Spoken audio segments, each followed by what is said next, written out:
Assalamualaikum warahmatullahi wabarakatuh. Perkenalkan, nama saya Yunangsi Adnan. Saya dari kelas 3A jurusan Pendidikan Guru Sekolah Dasar Universitas Negeri Gorontalo. Baiklah, pada kesempatan kali ini saya akan membahas materi tentang perkembangan kurikulum di Indonesia. Dan tujuan saya membuat video pembelajaran ini yaitu untuk memenuhi tugas mata kuliah pengembangan kurikulum SD yang diampu oleh Ibu Nur Fadlia SPD MPD. Sebelum saya membahas lebih lanjut materi tentang perkembangan kurikulum yang ada di Indonesia, terlebih dahulu saya akan menjelaskan apa itu kurikulum dan bagaimana sejarah perkembangan kurikulum yang ada di Indonesia ini. Kurikulum adalah perangkat mata pelajaran dan program pendidikan yang diberikan oleh suatu lembaga penyelenggara pendidikan yang berisi rancangan pelajaran yang akan diberikan kepada peserta didik dalam suatu periode jenjang pendidikan. Sedangkan menurut Undang-Undang Nomor 20 Tahun 2003 tentang Sistem Pendidikan Nasional (Sisdiknas) menyebutkan bahwa kurikulum adalah seperangkat rencana dan pengaturan mengenai tujuan, isi, dan bahan pelajaran serta cara yang digunakan sebagai pedoman penyelenggaraan kegiatan pembelajaran untuk mencapai tujuan pendidikan tertentu. Selanjutnya, saya akan membahas materi kedua, yaitu materi tentang sejarah perkembangan kurikulum yang ada di Indonesia. Ada ungkapan menggelitik yang acap kali sering muncul seiring perkembangan penguasa negeri ini, yakni ganti menteri, ganti kurikulum. Nyatanya dalam perjalanan sejarah sejak kemerdekaan Indonesia 1945, kurikulum pendidikan nasional memang telah berulang kali mengalami perubahan, yaitu dimulai pada tahun 1947 hingga kurikulum 2013 yang digunakan sampai saat ini. Dan perubahan yang terjadi di masyarakat dari perspektif historis dari masa ke masa, determinan paradigma politik dan kekuasaan yang secara bersama-sama memaknai dan mempengaruhi secara kuat sistem pendidikan Indonesia selama ini. Corak sistem pendidikan suatu negara pada gilirannya kembali pada stakeholder yang paling berkuasa dalam pengambilan kebijakan pada tataran ini. Maka sistem politiklah yang berkuasa. Siapa yang berkuasa pada periode tertentu akan menggunakan kekuasaannya untuk menemukan apa dan bagaimana pendidikan itu diselenggarakan. Dan kecenderungan inilah yang kemudian turun menjadi penguat pada apa yang kemudian diistilahkan, yaitu ganti menteri, ganti kebijakan, termasuk di dalamnya kurikulum pendidikan. Sebab muatan-muatan politis, ideologi maupun tujuan-tujuan tertentu yang diinginkan penguasa acap kali juga disetting sedemikian rupa dalam kerangka kurikulum. Seiring dengan perkembangan zaman, dengan berbagai alasan dan nasionalisasi, kurikulum Indonesia terus mengalami pergantian dari periode ke periode. Berikut perkembangan kurikulum di Indonesia hingga saat ini. Yang pertama yaitu kurikulum 1947 atau disebut dengan Rencana Pelajaran 1947. Ini adalah kurikulum pertama sejak Indonesia merdeka. Perubahan arah pendidikan lebih bersifat politis dari orientasi pendidikan Belanda ke kepentingan nasional. Saat itu mulai ditetapkan asas pendidikan, ditetapkannya Pancasila.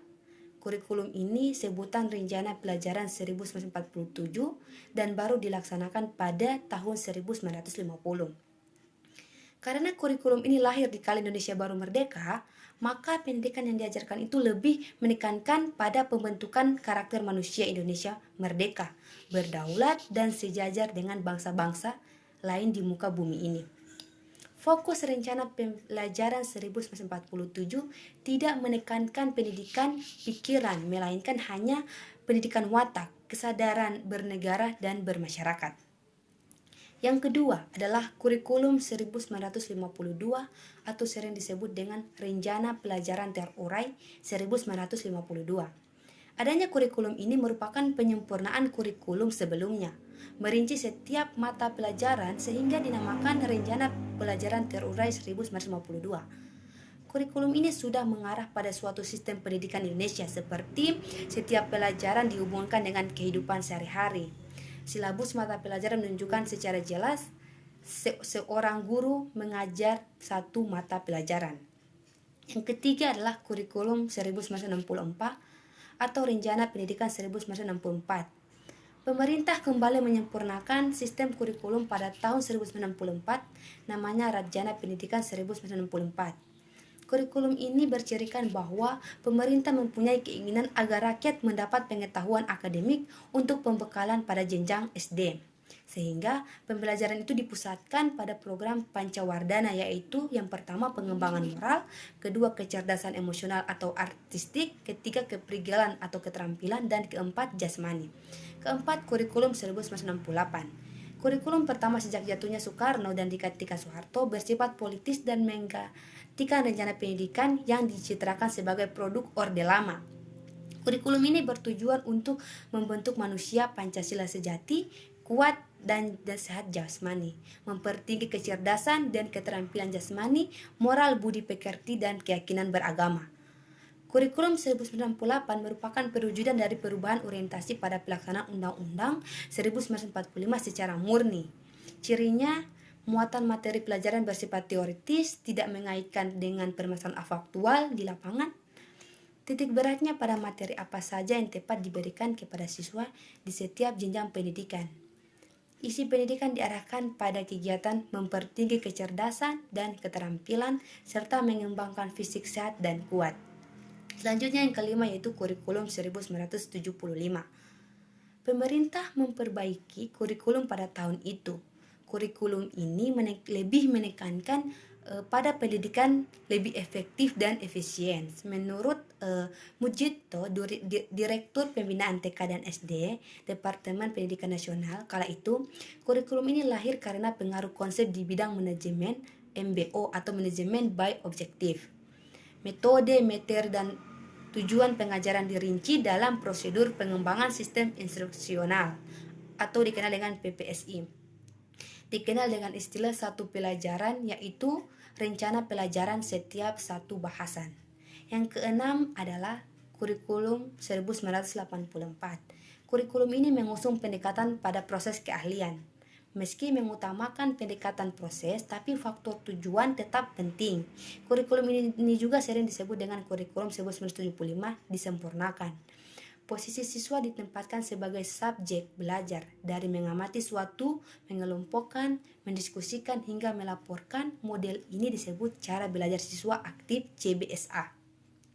Yang ketujuh adalah kurikulum 1994 dan suplemen kurikulum 1994. Pada tahun 1994, pemerintah memperbaharui kurikulum sebagai upaya memadukan kurikulum sebelumnya, terutama kurikulum 1975 dan kurikulum 1984. Namun, perpaduan antara tujuan dan proses belum berhasil, sehingga banyak kritik berdatangan disebabkan oleh beban belajar siswa dinilai lebih terlalu berat, dari muatan nasional sampai muatan lokasi, misalnya bahasa daerah, kesenian, keterampilan daerah, dan lain-lain. Kedelapan adalah kurikulum 2004 KBK atau kurikulum berbasis kompetensi. Pada 2004, diluncurkan kurikulum berbasis kompetensi atau KBK sebagai pengganti kurikulum 1994. Suatu program pendidikan berbasis kompetensi harus mengandung 3 unsur pokok, yaitu pemilihan kompetensi seksual, spesifikasi indikator-indikator evaluasi untuk menentukan keberhasilan pencapaian kompetensi, dan yang ketiga, pengembangan pembelajaran.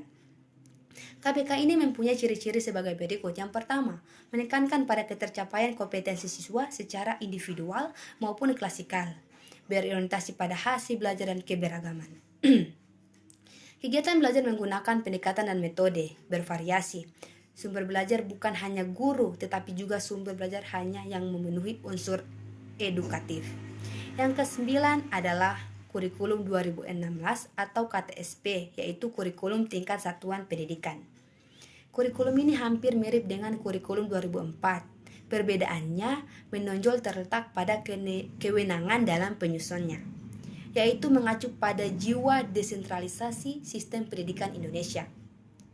Pada kurikulum 2006 ini, pemerintah pusat menetapkan standar kompetensi dan kompetensi dasar. Guru dituntut mampu mengembangkan sendiri silabus dan penilaian sesuai kondisi sekolah dan daerahnya. Hasil pengembangan dari semua mata pelajaran dihimpun menjadi sebuah perangkat dinamakan kurikulum tingkat satuan pendidikan KTSP. Yang ke-10 adalah yaitu materi terakhir yaitu kurikulum 2013. Kurikulum ini adalah pengganti kurikulum KTSP. Kurikulum 2013 memiliki 3 aspek penilaian, yaitu aspek pengetahuan, aspek keterampilan, dan aspek sikap dan perilaku. Di dalam kurikulum 2013, terutama di dalam materi pembelajaran, terdapat materi yang dirampingkan dan materi yang ditambahkan. Materi yang dirampingkan terlihat pada materi seperti bahasa Indonesia, IPS, PKN, dan lain-lain. Sedangkan materi yang ditambahkan adalah materi matematika. Baiklah, tadi saya sudah menjelaskan apa itu kurikulum dan bagaimana perkembangan kurikulum di Indonesia. Jadi, saya dapat menyimpulkan bahwa sudah sewajarnya jika perbaikan dilakukan kepada hal yang belum benar atau belum sempurna. Hal itu dilakukan demi memperbaiki sesuatu yang menjadi hal penting dalam berlangsungnya dalam kehidupan sehari-hari.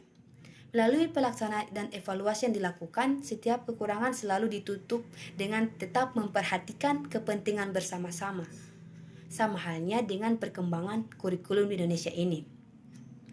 Kurikulum yang digantikan kurikulum yang baru memiliki kelemahan di mana kurikulum yang baru selalu hadir dengan memberikan perubahan dan perbaikan.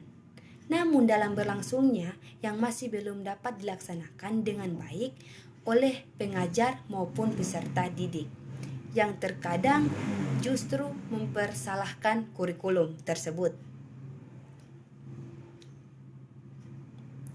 Demikian penyampaian materi dari saya. Apabila ada kesalahan kata, mohon dimaafkan. Wabillahi taufiq wal hidayah. Wassalamualaikum warahmatullahi wabarakatuh. Terima kasih.